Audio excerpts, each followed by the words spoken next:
یہ جو مارگلا ہلز میں جو ہائکنگ ٹریک ہے، یہ وائلڈ لائف بورڈ والے جو ہیں وہ اپنے تئیں تو بہت اچھا کام کر رہے ہیں.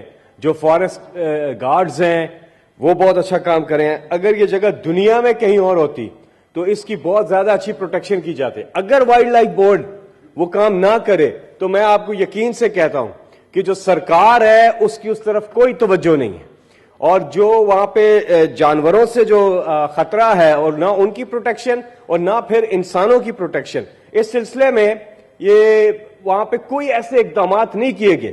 اور وہ فارسٹ گارڈز ان کی بھی ہمیں ان کی موٹیویشن کے لیے ہمیں ان کے لیے کچھ کرنا چاہیے، کیونکہ وہ وہاں پر جس قسم کی ڈیوٹی کر رہے ہیں وائلڈ لائف بورڈ والے، لیکن سرکار جو ہے سرکار کی طرف سے وہاں پہ کچھ بھی نہیں ہو رہا. اور ٹورسٹ جو ہیں مختلف ٹریکس کے اوپر، ابھی ٹریک 6 ہے، ٹریک 4، ٹریک 3، یہاں پر ٹورسٹ تو جاتے ہیں. 6 کو تو خیر بند کیا ہوا ہے.